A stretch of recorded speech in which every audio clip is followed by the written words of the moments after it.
Hello patrons, welcome back to another tutorial. So in this tutorial I'm going to be showing you how you can choose the right colours for your drawing. So I'm going to get up the reference photo for the wolf drawing that we're going to be doing, and I'm going to be showing you how you can create swatches of colour and therefore how you can pick the right colours from your colour pencil set to use on your drawing to get the most accurate colours and get the best result. So I've opened up Paint, which is a free software on many computers. You should be able to get this or something similar up for free. And what I'm going to do is open up my reference photo. So I'm going to go to File, Open, and I'm going to go to this wolf. And I'm using the adjusted one that we did in the last part. So here we have got the reference photo that's edited, it's cropped to the right size. And so I want to pick out, using the eyedropper tool, all of the different colours and therefore use that with this picture that I downloaded of my colour set. If I zoom out and pick from the swatches what colours I should be using. Or if you have done your own colour chart, then you can directly compare the colours to your colour chart. So the first thing that I want to do is create a bit of blank space over here so that I can create the swatches. And you'll notice this little dot, and if you hover over it you can drag this, and I'm just going to drag it a bit so that I get some white space. I'm now going to create some little squares for the colour swatches, so I'm going to go to Home, pick the rectangle tool, create a really light line for that, and we're just going to start creating these swatches.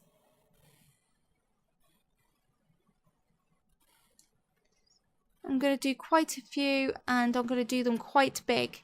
You don't want to do them small, otherwise it will be hard to really see and compare which colour you need. So try to do them quite a decent size. I'm using quite a big monitor, so these squares are big enough for me, but if you have a small monitor, then do these squares even bigger.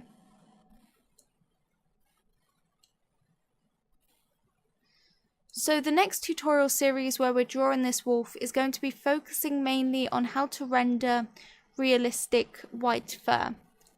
And so it's really important when you're drawing white fur to use this technique where you create swatches and use the eyedropper tool to see just how grey that white fur can get in the shadowed areas.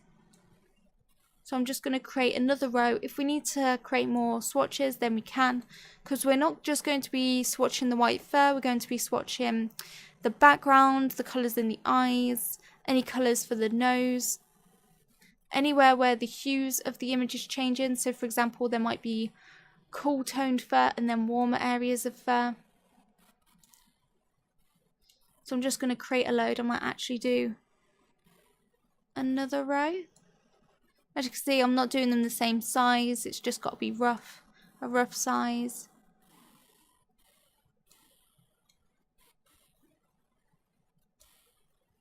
Now that should hopefully be enough. Like I said, we can create more if we need to. And so now that I've done this, what I'm going to do is I'm going to select under Tools this eyedropper, and it's called Colour Picker. And select this, and when you hover this over your reference photo, when you click in a certain area, it will select that colour, and then we can fill in the swatches with that colour. So the first thing that I want to do is select the lightest colour on the fur. So let's start with the fur first. And so I'm going to select this lightest area, and this will probably be a very light grey or even white. So once you've selected that colour, you can see that it's selected it up here. And so you just need to go to the Fill with Colour tool, which is directly above that eyedropper, and just fill in this first box. I'm going to undo that so we can still see that line. But you can see this is pretty much white. It's just a very light tint of grey, which is okay because that is the lightest area. So now we're going to pick a slightly darker area. So let's pick this colour here.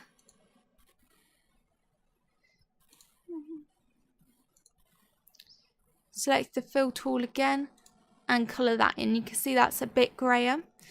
So I'm going to use the eyedropper tool on different areas where there's different hues of the grey. So this is much more blue than this is much more of a yellow, just so I can get a selection of the different greys that I'm going to need to use. So for example, let's pick this colour over here. That's much darker. You don't have to do every single area, it's just to get a rough idea. See, look, that one was much of a bluer tone than this. So that's something that we've got to bear in mind. Select down here. Again, that's blue again.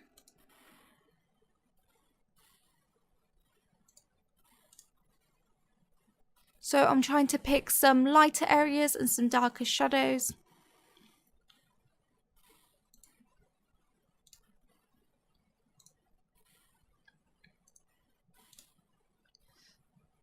So you can see that we're getting nearly black with these areas here. So let's pick this area because this area looks really yellow. Much more yellow toned. And over here. So it's just nice to get a selection. So I'm just randomly selecting the fur in different areas. This looks like a much more chocolate brown. And you can see that apart from this, none of these are white. And that is a main problem that I see when people draw white fur, is that they use too much white and not enough of these grey tones. So even in this lighter area over here, that's still grey.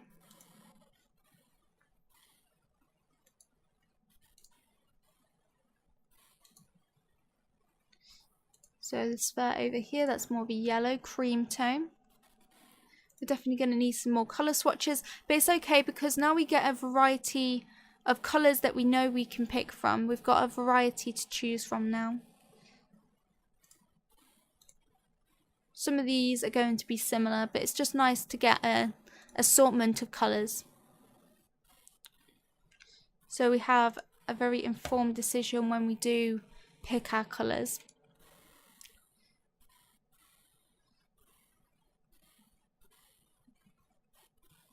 So now I'm just looking around, seeing if there's anywhere where I haven't really took a colour from that's a bit different.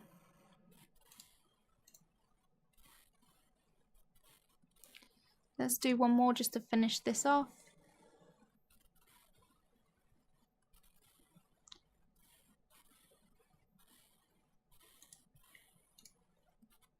Okay, so those are our swatches for our fur. You can see they greatly differ in colour, hue, tone. We've got some really blue areas, some really chocolate brown areas, and so we're going to have to accommodate for all of these different areas of fur when we pick our colours. So this is why you don't just have a couple of colours, you've got to have a large range of the greys. So now I'm going to go and I'm going to create some more of my little swatch boxes.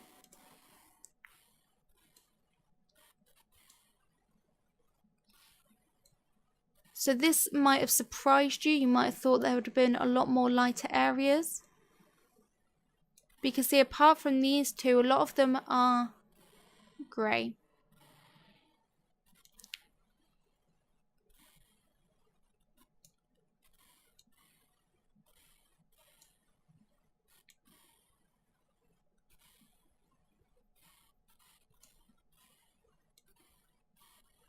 We'll compare the swatches to the colour set in a minute to pick the colours or get an idea of what colours we might want to use.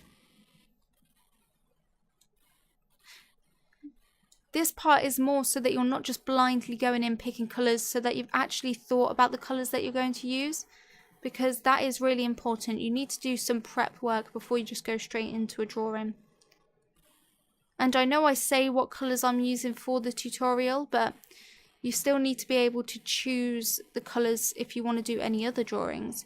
You're not always going to be doing every drawing that I'm doing. You're going to want to do your own drawings, so you need to be able to pick colours for yourself.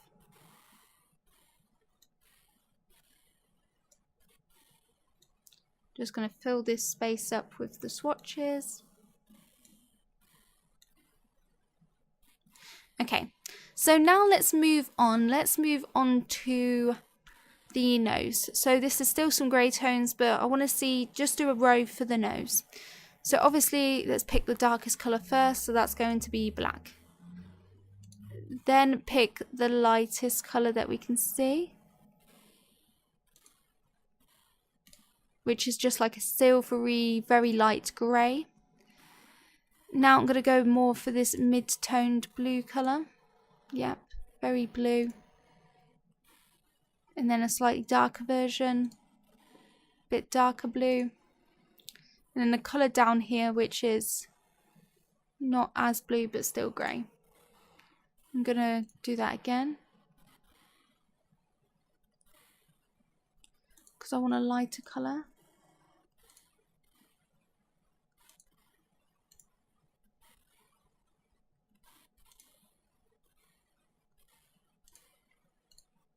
Okay, so those are a range of colours we might need for the nose. So now let's move on to the eyes. So again, we've got the black, so I'm not going to swatch that again because that's just going to be black. Let's see for the eye itself, let's pick that highlight. That's more of a yellow tone. Let's pick this green, a colour around the pupil. Yep, nice green tone. We've also got some more greys up here. This more brown area. And let's pick one more. Let's pick the colour on this waterline that's a nice blue shade.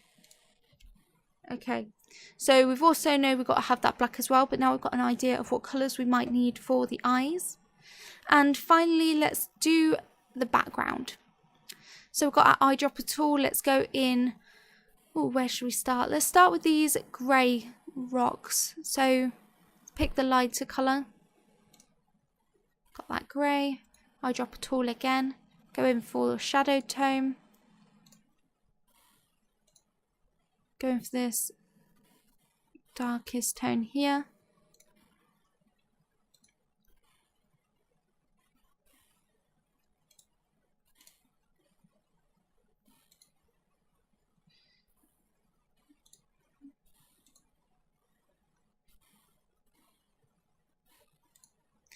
Going to move on to these little dried grass parts.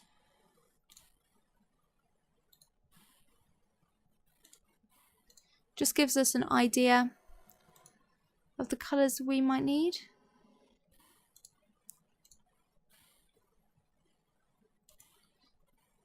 So let's go for a few of the main greens.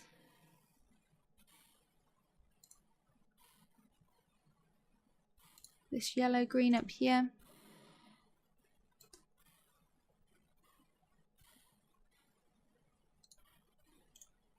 I'm going to go over some of the colours that are pretty much duplicates.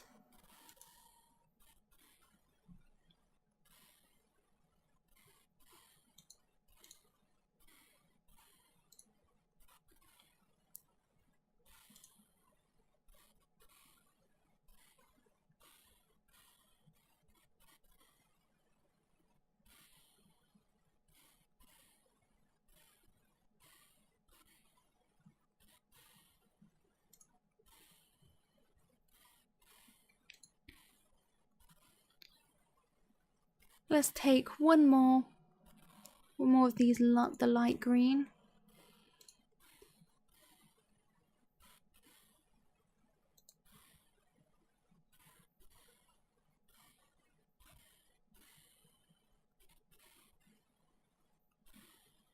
Just fill that in.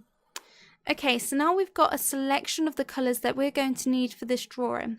So what I'm going to do is get up my colour chart, put it next to it.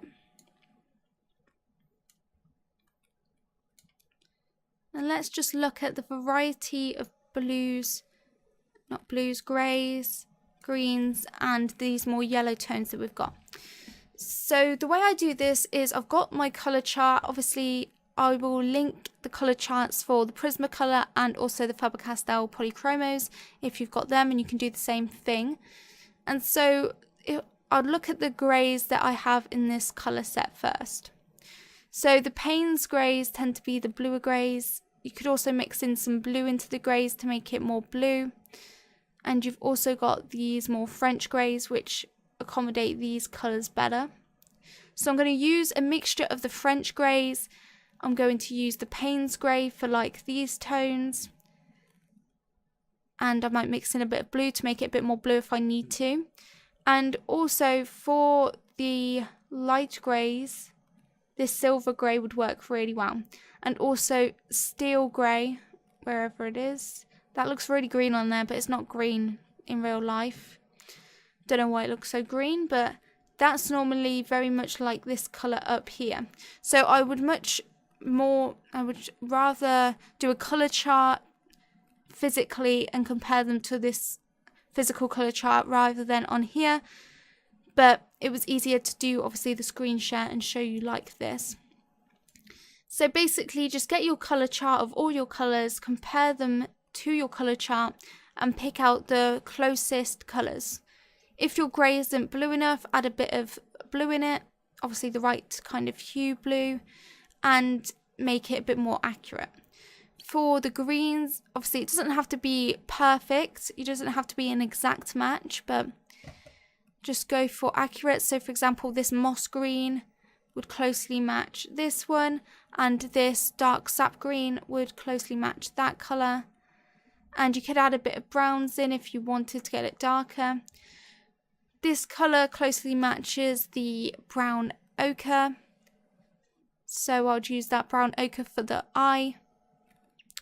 Also we've got this tone here which we could use with the buff titanium and primrose, or even this, what is this, brown ochre 10%, maybe add a bit of white and buff titanium in it to lighten it up. But yeah, this would work nicely with the buff titanium where it's just a bit creamer than a white. So if we look through them, this colour here, if we added a bit of the raw umber and brown ochre together, we could get a nice tone like this. Like so, you can see this raw umber is pretty much that brown tone. But if you wanted to add a bit of brown in it to make it even more of a brown tone, then you could do that. So a lot of the time you might get a colour that's pretty close, but you might need to mix in another colour just to make it even more accurate. So like this colour here, you might think that it's very much blue, so you could just use something like a light cobalt blue, and that is pretty much an accurate colour match. You might want to mix in a bit of silver grey just to make it look a bit more grey rather than blue. But you can just practice on a scrap piece of paper and that will help you. Before you go straight into your piece, test the colours on a scrap piece of paper, hold them up to your monitor, see which is best. It really is worth putting the time into testing all of your colours to see if they are accurate, rather than just going in with the colour and picking it straight out of the kind of set without testing it. So I definitely recommend doing this process. Obviously you've got your black, the Castle Earth is a great brown colour, as well as sepia. I always like to use the sepia. But that's basically my process for how I go about picking the colours, creating swatches, and then how I use those swatches to actually decide what colours I want to use. I hope you guys found that tutorial useful. Let me know if you have any questions, and I will see you in the next tutorial. Bye everyone!